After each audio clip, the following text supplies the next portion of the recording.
One fine evening, a young princess went out to take a walk with her faithful dog in a wood, and when she came to a cool spring of water, she sat herself down to rest a while. Now, she had a golden ball in her hand, which was her favorite plaything, and she was always tossing it up into the air and catching it again as it fell. After a time, she threw it up so high that she missed it, and the ball bounded away and rolled along the ground until at last it fell down into the spring. The princess looked into the spring after the ball, but it was very deep, so deep that she could not see the bottom of it. Then she began to cry, and said, "Alas, if I could only get my ball again, I would give all my fine clothes and jewels, and everything that I have in the world." While she was speaking, a frog put its head out of the water and said, "Princess, why do you weep so bitterly?" "Alas," said she, "what can you do for me, you nasty frog? My golden ball has fallen into the spring." The frog said, "I want not your pearls and jewels and fine clothes, but if you will love me and let me live with you and eat from your golden plate and sleep upon your bed, I will bring you your ball again." "What nonsense this silly frog is talking," thought the princess. "He can never even get out of this spring to visit me, though he may be able to get my ball for me, and therefore I will tell him he shall have what he asks." So she said to the frog, "Well, if you will bring me my ball, I will do all you ask." Then the frog put his head down and dived deep under the water, and after a little while he came up again with the ball in his hand and threw it on the edge of the spring.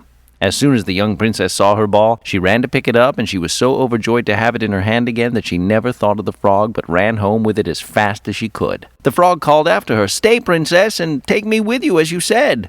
But she did not stop to hear a word.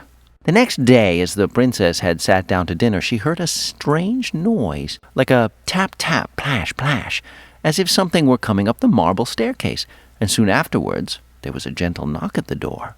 The princess ran to the door and opened it, and there she saw the frog, whom she had quite forgotten.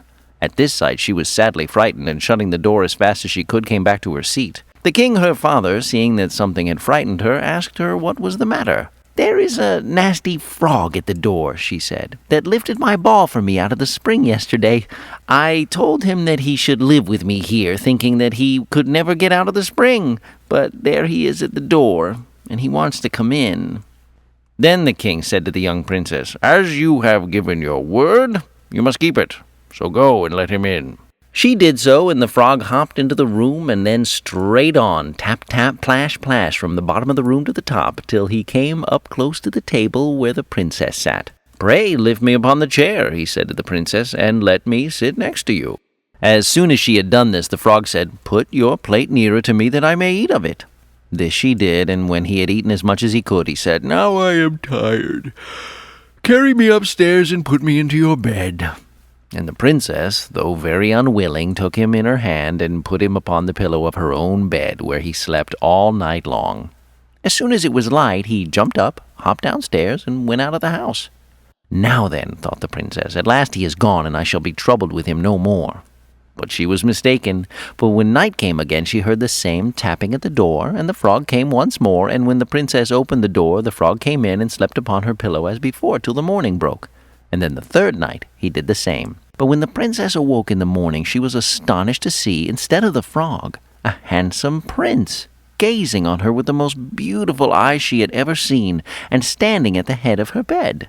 The prince told her that he had been enchanted by a spiteful fairy who had changed him into a frog, and that he had been forced to live like that till some princess should come and take him out of the spring, and let him eat from her plate, and sleep upon her bed for 3 nights. "You," said the prince, "have broken his cruel charm, and now I have nothing to wish for but that you should go with me into my father's kingdom, where I will marry you and love you as long as you live." The young princess, of course, invited him to stay with her in the castle of her father the king for some time, and he did, and they became good friends until eventually they fell in love and were married. They then took leave of the king and got into a coach with 8 horses, and all set out full of joy and merriment for the prince's kingdom. And there they lived happily a great many years.